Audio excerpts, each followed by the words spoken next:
এ যেন গায়ক নোবেলের হিংস্র রূপ, নারীকে টেনে হিচড়ে মারধর। ভাইরাল হলো সেই ভয়ঙ্কর ভিডিও। হ্যাঁ ভিউয়ার্স, সম্প্রতি সোশ্যাল মিডিয়ায় ছড়িয়ে পড়েছে একটি ভিডিও, যেখানে দেখা যায় এক নারীকে মারধর করে টেনে হিচড়ে সিঁড়ি দিয়ে নিচে নামিয়ে আনা হচ্ছে।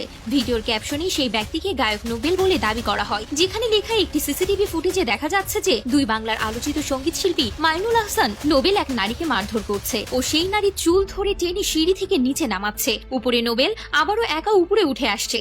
কেন বা কি জন্য এই ঘটনাটি ঘটেছে তা এখনো জানা যায়নি। তবে ইতিমধ্যে নোবেলকে গ্রেপ্তার করা হয়েছে। অপহরণ ও ধর্ষণ মামলায় কণ্ঠশিল্পী মাইনুল আহসান নোবেলকে গ্রেপ্তার করেছে ডেমরা থানা পুলিশ।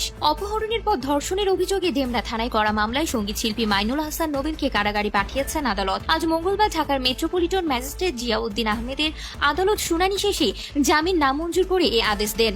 এরপরেই উঠে আসে চাঞ্চল্যকর তথ্য। শুনানিতে আসামির আইনজীবী বলেন, মামলার ঘটনা গত বছরের 12ই নভেম্বর। আর বাদী আসামির স্ত্রী গতকাল রাত পর্যন্ত তারা একই বাসায় ছিলেন। ভুল বোঝাবুঝিতে মামলা করেছেন। ধর্ষণের সুনির্দিষ্ট অভিযোগ নেই। বৈধভাবে তার স্ত্রী 4 মাসের প্রেগনেন্ট। নোবেল তার সাথে সংসার করতে চান। আমরা আপোষ করে নেব। এ সময় বিচারক কাবিননামা আছে কিনা জানতে চান। তখন আসামি পক্ষের আইনজীবী বলেন, তাড়াহুড়ার কারণেই কাবিননামাটা আনা হয়নি। রাষ্ট্রপক্ষে পাবলিক প্রসিকিউটর ওমর ফারুকি জামিনের বিরোধিতা করেন। তিনি বলেন, আমরা বিভিন্ন সময় দেখেছি সাংসারিক ব্যক্তি জীবন নিয়ে ভালো অবস্থায় নেই। বাদী দাবি করেছেন ইডেন কলেজে তিনি অধ্যয়নরত। সামাজিক যোগাযোগ মাধ্যমে তাদের পরিচয়, পরে ফোনে কথাবার্তা হয়। গত বছরের 12ই নভেম্বর তাদের দেখা হয়। আসামি বাদীকে তার ডেমরার স্টুডিওতে নিয়ে যায়। সেখানে তাকে আটকে রাখে। 2-3 জনের সহায়তায় তাকে ধর্ষণ করে এবং মারধর করে। এ সময় বিচারক জানতে চান, ঘটনার 5 মাস পর মামলা কেন? কারণ বাদী একজন ছাত্রী।